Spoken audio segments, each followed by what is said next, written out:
Hello friends, I am Arpit and I am here with today's analysis. Today is 21st of November and we are going to deal with two very important topics which are in news. The first is CITES 2.0. It stands for Cities Investments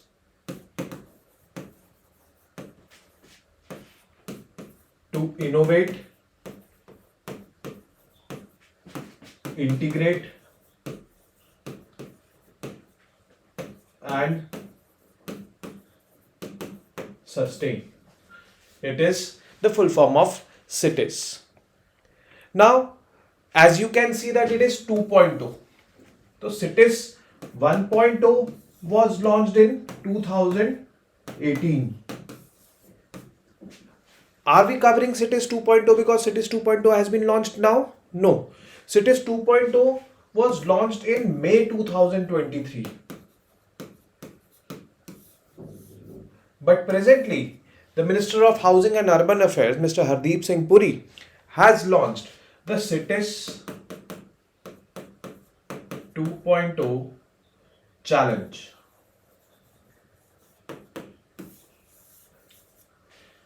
Actually, by looking at the full form, by now you might be able to understand that it is something related to urbanization. We want to make cities more and more environment friendly because urbanization is rapidly increasing in the country. And CITES program will definitely help us do that. For this program, funding from international agencies have also come to India. So in this topic, we will definitely look into, the details of CITES 2.0, what we are going to do, from where the funding is coming. Then the next topic is inland waterways.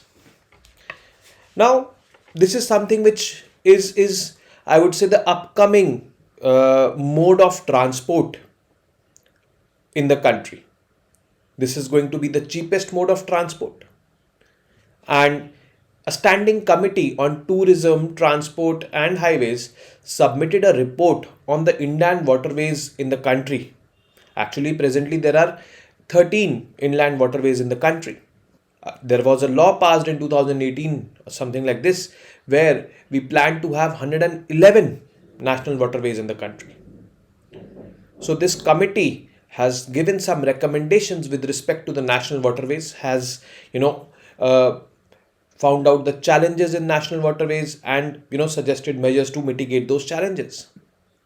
So, in this topic, we will be talking all about inland waterways. Kind of, it is a holistic topic to cover your inland waterways. So, let's get started. CITES 2.0. City investments to innovate, integrate, and sustain. This CITES 2.0 was launched in May 2023, CITES 1.0 in 2018. This initiative by the central government aims to make cities in the country or urban areas in the country more and more environment friendly. We know that urbanization is increasing at a rapid pace in India, and it happens as and when development increases or happens, the rate of urbanization increases. However, more than 50% of the population in India is still living in the rural areas. But yes, rapidly they are moving from rural areas to urban areas, which are making cities very much congested, very much polluted. I would say very much less environment friendly. So these need to be looked into. And for this purpose, the CITES initiative is there. The CITES 2.0 will be running from 2023 till 2027. CITES 1.0 from 2018 till 2023 it ran. What will happen? Initiatives will be taken, convergence with some schemes like the Swachh Bharat mission or the Govardhan mission, or I would say the Smart Cities mission. With them, it will be there. In CITES 2.0, the focus is on creating circular economies or establishing circularity. Circularity means waste is generated. That waste will be utilized as raw material by processing it. Means we end up dumping waste. We've discussed the concept of circularity earlier as well. So CITES 2.0 aims at this. Now let us look into the details of Cities 2.2. City investments to innovate, integrate and sustain. This program will complement the Smart Cities mission, the Swachh Bharat mission to enable innovation throughout the value chain of waste management in our cities. Mr. Hardeep Singh Puri, Minister of Housing and Urban Affairs and Petroleum and Natural Gas, said in a meeting. He was actually launching the Cities 2.0 challenge where, all those cities where Cities is applicable, they will be competing with each other that who does waste management better. And he's also talking about linking this to the Govardhan mission. Govardhan mission is basically to generate biofuels from organic waste. Again, we're talking about circularity of waste. Actually, waste, two types, wet and dry. The wet ko we decompose like in the Govardhan mission to create biofuels. Dry waste, recyclable, non-recyclable. Recyclable, you recycle, reuse. Non-recyclable, what you can do is you can burn. The process is called as incineration. To burn to create heat or generate heat, and from that heat you can generate power. That are those plants are called as waste to energy plants. By doing this, circularity will be established, and this is what the focus of Cities 2.0 is. He urged all 100 smart cities under Smart Cities mission to apply for the challenge and assured them of full support and guidance of the Ministry of Housing and Urban Affairs. So there are 100 smart cities which have been identified in the country, saying that all 100 cities or 100 smart cities should be adopting this challenge, should be competing with each other on how they are managing their waste. Now, as I said that Cities 1.0 was launched in 2018, so what has been the achievements of Cities 1.0 till now? Let us look into this as well. Introduction of over 1000 new electric vehicles. 100 kilometers of non-motorized transport corridors have been created. 750 acres of green open spaces have been created. 1400 affordable housing units, they have been created. Operationalization of 350 educational facilities, 51 health facilities have been done. The Cities project in Hubballi, Dharwad won the Smart Cities Award 2022 under the innovation category.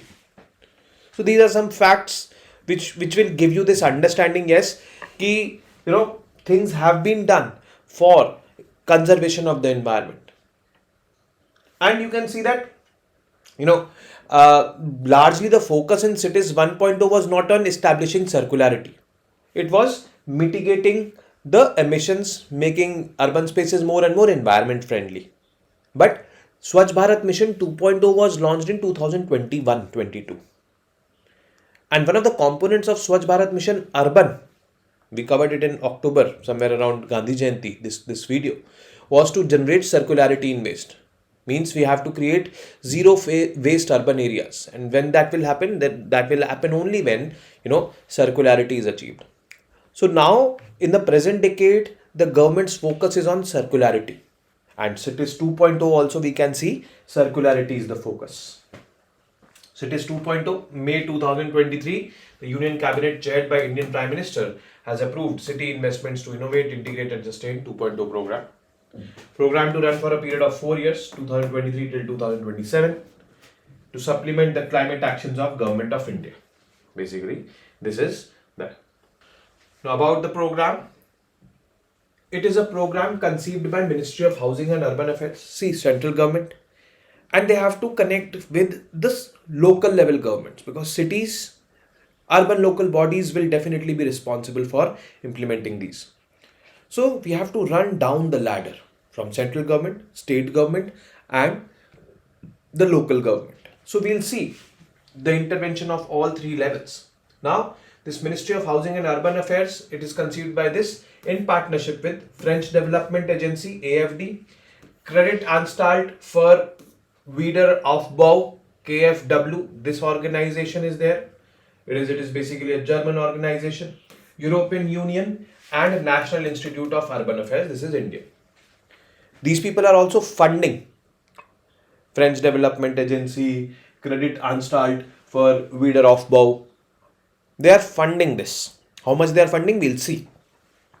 Program will run for 4 years. We've seen this. objective of the program. Now we'll see, you can see three colors over here. Now, promoting a circular economy with a focus on integrated waste management at the city level. So this happening at the city level, means at the local level. Climate oriented reform actions at the state level, means at the intermediate level. Institutional strengthening and knowledge dissemination at the national level. So all three levels are involved, and the ultimate impact will be seen on the ground, that is the last tier, the urban areas. Funding. Cities 2.0 will be funded through an external funding of 1866 crore rupees, European, I would say euro 212 million euros.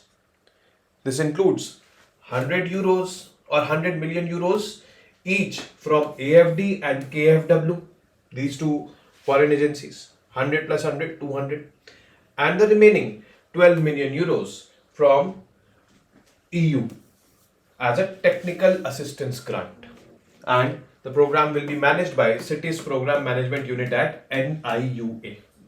So all the four, I would say, stakeholders, AFD, KFW, European Union, NIUA, they have their defined roles.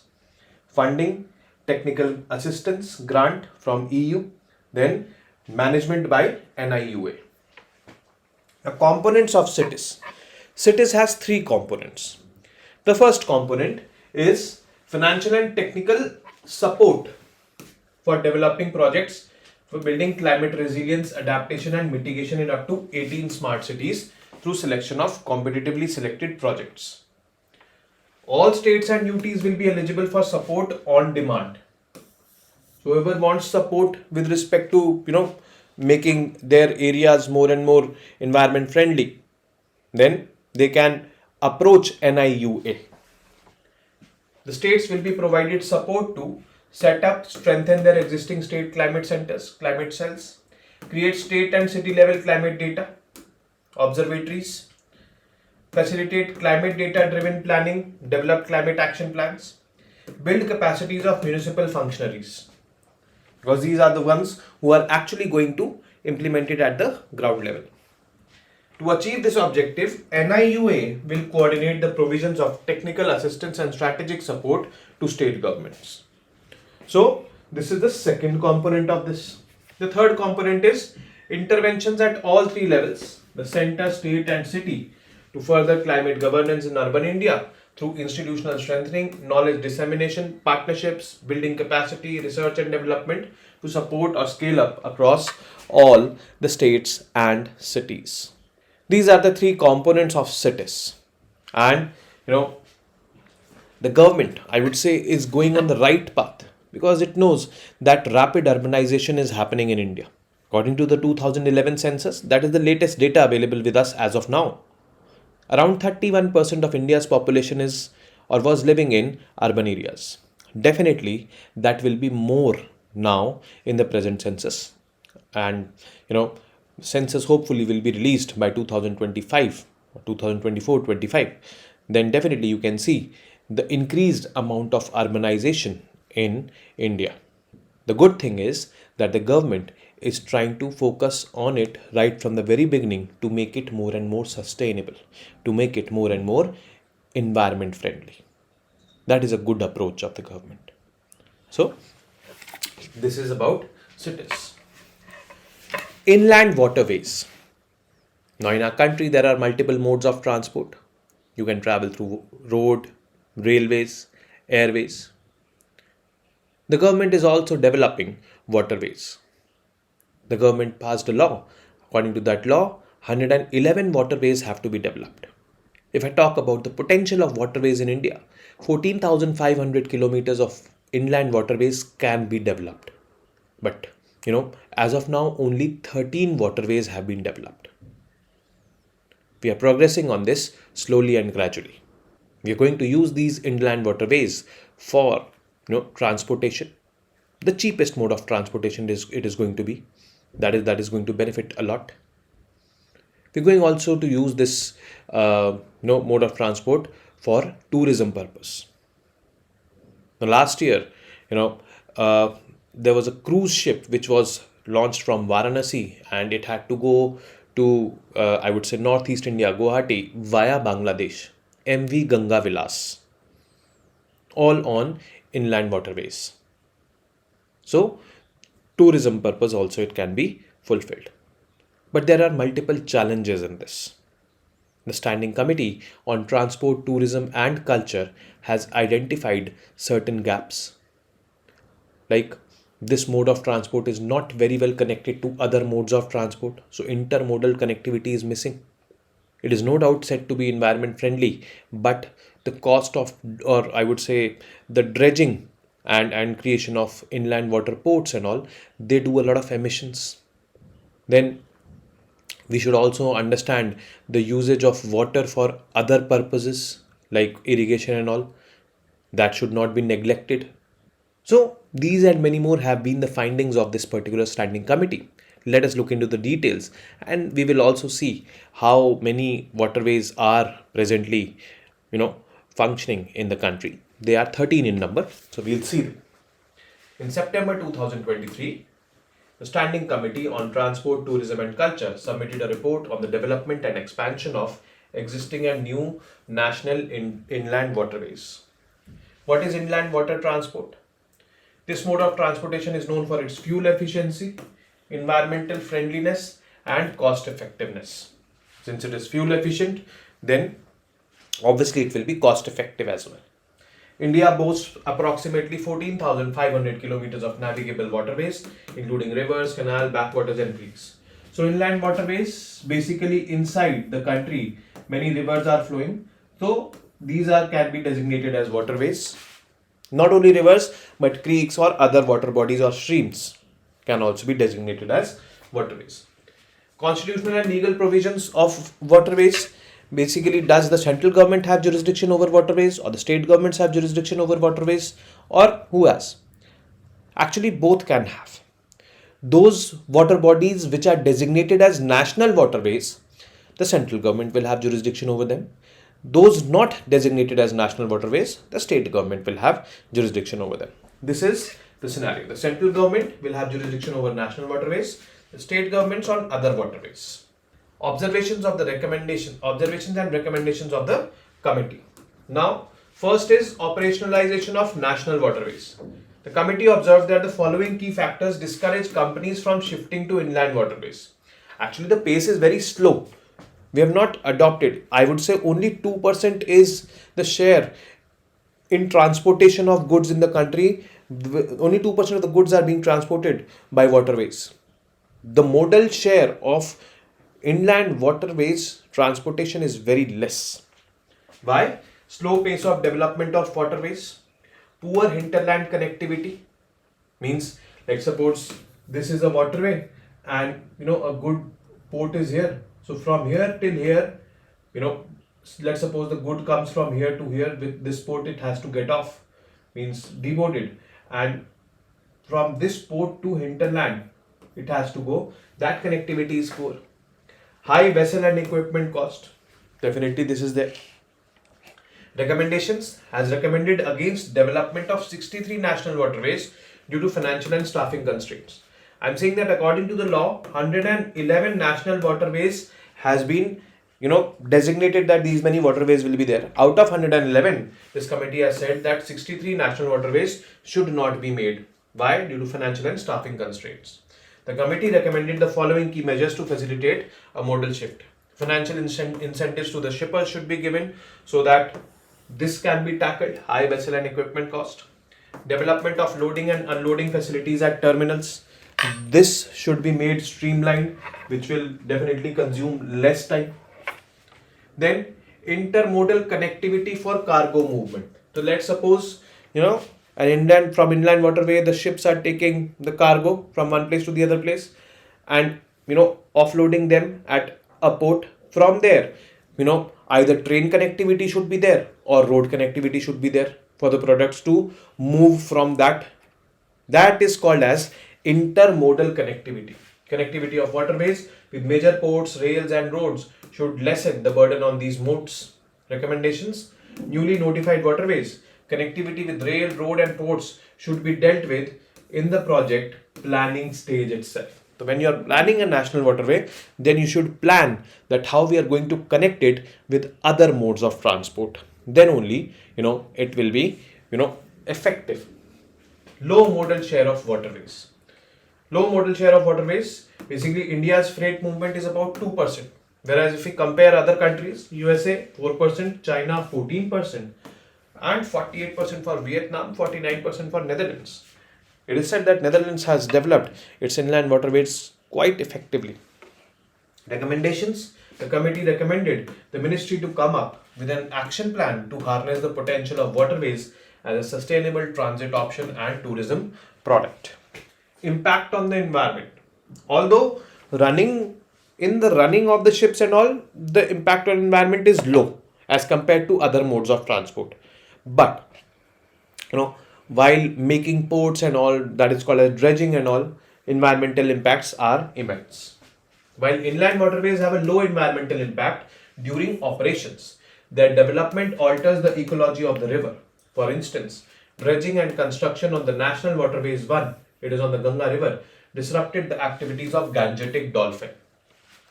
Gangetic dolphin is the national aquatic animal of the country.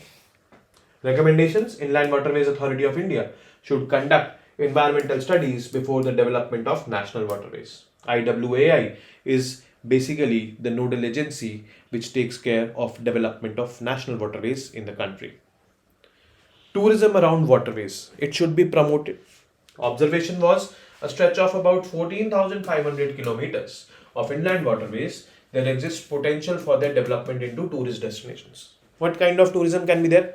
Water sports can be there, or cruise ships can run, just like MV Ganga Vilas. Last year it happened. Then we have this example of Kochi Water Metro, the first metro to run in the water. Last year also, again, it got inaugurated. So all these things should be done. Then increase in accidents. Accidents are also, high. And the committee identified 3 reasons for increasing accidents over there. First is overloading of passengers, poor quality of vessels, imbalance due to lack of proper weight distribution. These are the 3 major reasons which were identified. Recommendations. IWAI set up observational network facilities at regional, state and local levels for safe navigation and proper implementation of warning systems. So safety measures have to be taken. Digital initiatives. Now everything is getting connected with digital platforms. So this should also be done. Committee took note of the digital initiatives such as river information services to support safe navigation and traffic management. Recommendations. IWI should develop a similar mobile application to support small operators who may be unable to afford more sophisticated systems. So this should be done.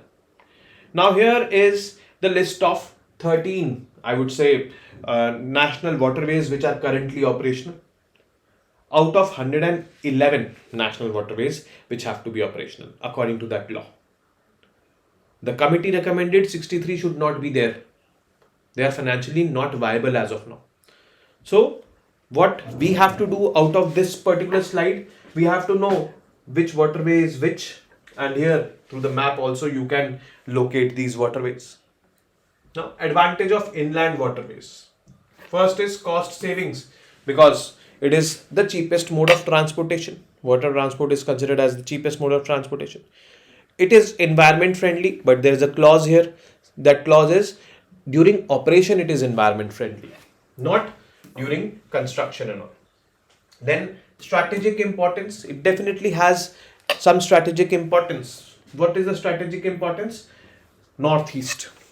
We can connect to the northeast, via countries like Bangladesh. So MV Ganga Vilas, that cruise ship which was started last year, starting from Varanasi and via Bangladesh, it is reaching northeast. So we can, create or increase connectivity with the northeast, and this is going to be its strategic importance as well.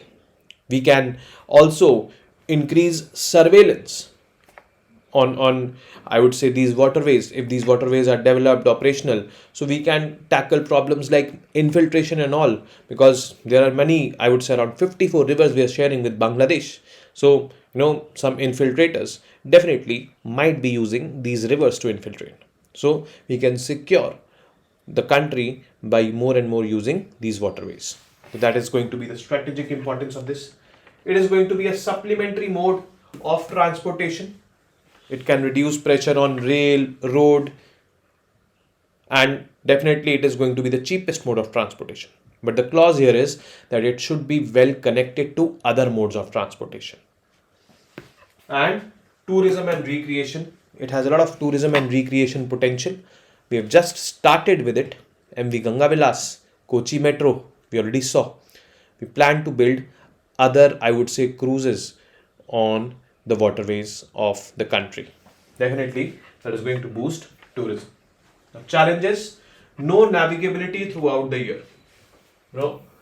All the rivers in our country, particularly talking about the peninsular rivers, they are not perennial. Means water is not available throughout the year in them with the same quantity. Those are dependent on the monsoon. So in the monsoon time, the water flow increases. The rest of the time, the water flow is less. And this, I would say, variability of water definitely will make navigation difficult. That is going to be a big challenge in developing these inland waterways. Then, intensive capital and maintenance dredging. Now, high cost is involved. First, for making the ports and all. Second, for buying ships, operating them. Many private players are not open for this because the ships in itself, they're very, very costly. So this is there. Then other uses of water. Water has other usage like irrigation, power generation. Local governments must not overlook these, competing needs. Now, water is there in the river, but what if you are constructing a dam? You'll have to construct a reservoir. Then from there, water will fall down on the turbines. In this scenario, ships cannot go. Then, what if we need water for irrigation? That will reduce the water in the water bodies. Difficulty in navigation. So, and those purposes are also, I would say, very, very important. We cannot ignore those purposes. So, this acts like a challenge. And finally, exclusive jurisdiction of central government is only on the declared waterways which are national waterways. On others, the central government does not have jurisdiction. And what if this leads to conflicts between two states? Because we have a conflict between Karnataka and Tamil Nadu per se on the Kaveri River. We have had conflicts over rivers between Haryana and Punjab in the past. On the Krishna River, we have had disputes. So what if this becomes another reason for dispute? That is going to be another challenge over here in these national waterways. So with this, we've completed today's session. Now, I will be meeting you tomorrow with more such news pieces. Till then, you guys very well know what to do. I'm not going to say it today. Namaste. Jai Hind.